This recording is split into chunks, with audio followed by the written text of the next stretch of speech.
be saying some crazy, he be saying some crazy shit, right? Holy shit. What the fuck?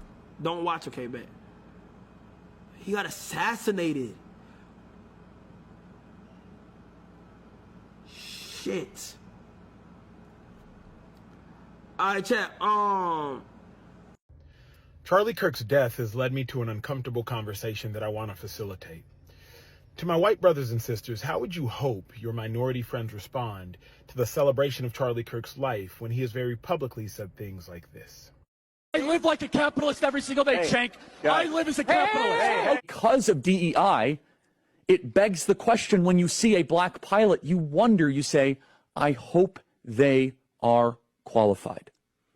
If I'm dealing with somebody in customer service who's a moronic black woman, I wonder, is she there because of her excellence? And Michelle Obama and Sheila Jackson Lee and Ketanji Brown Jackson were affirmative action picks. They're coming out and they're saying, I'm only here because of affirmative action. Yeah, we know. You do not have the brain processing power to otherwise be taken really seriously. Refer to Asian individuals by the C word, a word too violent for me to even utter. Refer to Michelle Obama and Ketanji Brown Jackson of the Supreme Court, both Harvard graduates, as not having the brain processing power to be taken seriously. Suggested that if seeing a black pilot, would assume they were a DEI hire. To my white brothers and sisters, I'm genuinely asking, how would you like your minority friends to respond to the celebration of his life? Not to his death, but to the celebration of his life. They want us to humanize Charlie Kirk now that he's gone. But let's be real, he spent his entire life denying humanity to literally everyone else. So don't expect softness now. This man wasn't just a conservative talking head. He called the Civil Rights Act a mistake. He said Justice Ketanji Brown Jackson was nothing more than a DEI hire. He smeared Dr. King, mocked black professionals, stoked fear of immigrants, and spent every breath turning white grievance into a brand. That's not political disagreement. That's a career built on stripping dignity away from entire groups of people. And here's the thing, right? The second he's gone, suddenly people want compassion. Suddenly it's about his family, his humanity, his legacy. Where was that energy when he was tearing ours down? When he was spitting on the humanity of black people, Latinos, immigrants, queer folks? We're supposed to forget the damage because the man is dead? Death doesn't erase the harm. Death doesn't clean a record. And let's not pretend that that shot was sloppy rage. It was too clean. It was too sharp. Whoever did it knew exactly what they were doing. And the irony is that Charlie worshiped that same culture of guns and violence. He fed it. He amplified it. And it came back for him. That's not karma. That's America. So no, I'm not going to rewrite his story into something soft. The only sympathy that I have is for his children, because they didn't ask for his poison. But for Charlie Kirk, he made it his life's mission to divide, belittle, and dehumanize. And that's exactly how history should remember him. Not as a victim, not as a martyr, but as the hateful man that he chose to be. I think it's time you meet one of my puppies. This is Cooks. This is Cooks. Me Cookie. Aw, me Cookie. That's my boy. That's my boy. What's up, family? I hope you guys are all staying safe and centered today. As always, sending peace to everyone tuning in. And before we dive in, let's give credit to the original creators and Stitches whose videos brought this conversation forward. Because without them, these dialogues don't get amplified. So let's just quickly dive into the rest of the video and we'll be back for more commentary. White men fight back, white men fight back. Here's what I don't understand. Looking at this rally where they're honoring Charles Kirk. White man fight back! White man fight back! White man fight back! I'm trying to understand that. White men fight back against what? Black people didn't have anything to do with this. White men fight back. First of all, what happened to him was horrible, but what does white men fight back mean? I think it was a white man that did this whole thing. So what are you saying, white men fight back? Time to blame black people for what? This shit happened in Utah. There were no black people around. I've been to Utah. Not a lot of black people there, so I don't know where they're getting this chant from. White men fight back. What are you fighting back against yourself? All of a sudden, black people are being blamed for what? Now HBCUs have to close their campuses because of threats. Of what? Threats of what? Why are you f***ing with black people? What did black people have anything to do with this Utah shit?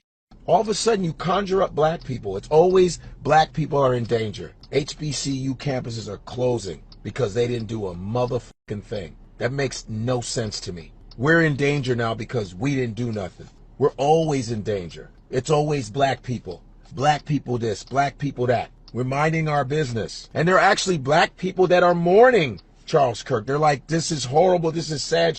They feel bad for his family, that he has 2 kids and a wife, and they had to see that. But all of a sudden it's white men fight back. That Charlie Kirk passed away, and I don't care what your political party is, I don't care what you believe in, that was a man of God, and y'all took his life. I am so happy that so many of these Christian content creators are being exposed. Yep. Because there is no way y'all thought Charlie Kirk was a man of God. And white men are allowed to do this. Y'all allow them to hold a title of man of God, Christ-like, and being the most hateful people. He was not at those campuses preaching the gospel. He cared more about Trump than Christ, period. Next, meanwhile spinning racist rhetoric, but he said he loved God, so Trump claimed Christianity, Hitler claimed Christianity, the Nazis claimed Christianity. Even the fact that he supported Trump in all of his ways. Was those the fruits of the spirit that we were supposed to be seeing? My block button has been working great, period. And the fact that y'all are so serious, it scares me. And she's talking about y'all took his life. No, we didn't. Another white, conservative, self-proclaiming Christian did. Yeah. I don't want to see that happen. I don't want any more people, losing their life that way. But we've seen it in history before, and it's always them. It's always them.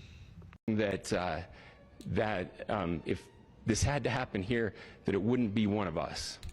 That somebody... You wanted him to be an immigrant. That's what you wanted. You either wanted him to be a or a Mexican immigrant.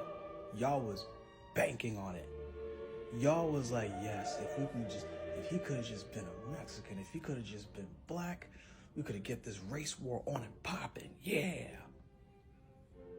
No race war for you. It was a 22-year-old white kid whose daddy was a Republican pastor and the whole family were Trump supporters.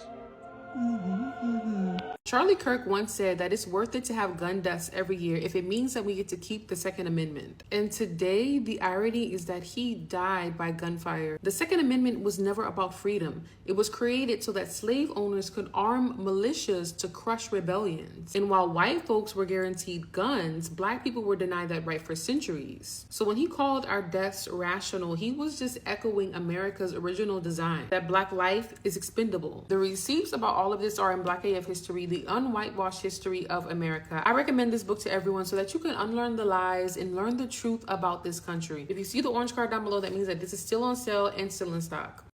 Welcome back, fam. So, the internet is on fire right now after the news of Charlie Kirk's death. And depending on which corner of social media you scroll through, the reactions couldn't be more different. Some are calling for sympathy, compassion, humanity, while others, especially Black Americans, are saying, hold on, let's not rewrite history just because the man is gone. In one viral stitch, the creator says, they want us to humanize Charlie Kirk now that he's gone, but let's be real. He spent his entire life denying humanity to literally everyone else. So don't expect softness now. And you know what? That raw honesty is exactly why this conversation matters. Charlie Kirk didn't just debate policy, he dismissed the Civil Rights Act. He reduced Justice Ketanji Brown Jackson into a diversity quota. He mocked Dr. King Black professionals, immigrants, queer folks, all while building a career off amplifying white grievance. That wasn't abstract politics, that was personal for millions of people. And here's the tension. Death does not erase harm. It doesn't automatically turn someone into a saint.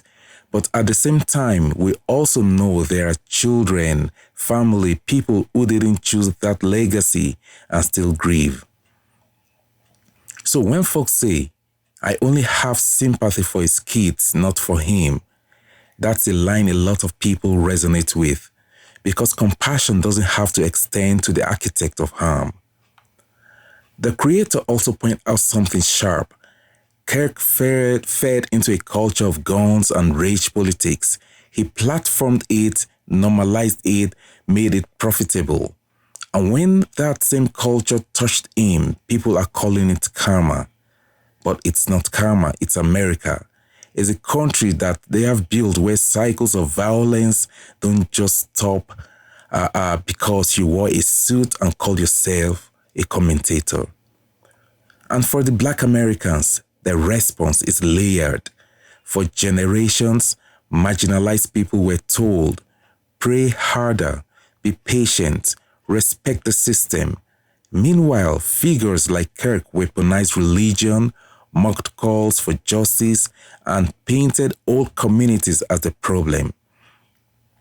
Now that the tables turn, folks are saying, don't drag us into the mess. Don't tell us to extend compassion that was never extended to us. And that's where the rawness comes in, because history has receipts. History remembers who defended humanity and who stripped it away. My personal reflection is this: we have to sit in the discomfort. Some people will never shed a tear for Kirk, and that doesn't make them heartless. It makes them honest about the damage it caused, because we should also hold space to talk about the system that produced him and the millions who could sign that rhetoric. Because if we only focus on the man, we miss the bigger machine.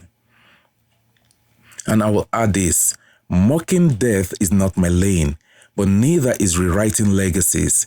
History doesn't need a PR makeover. If Charlie Kirk spent his life dividing, then that's how history will speak of him. So let me throw this back to you guys. Do you think death should change how we remember someone's legacy, or does the record stand as it is? Should compassion extend to everyone after they are gone, or do we leave them with a story they wrote for themselves? Drop your thought below, but as always, keep it respectful, because the goal here isn't just to talk about a moment, but to dig into what it says about America. Much love, and shout out again to the originators and Stitches who sparked this conversation. Thanks for watching. From Echo Room Vibes, peace out.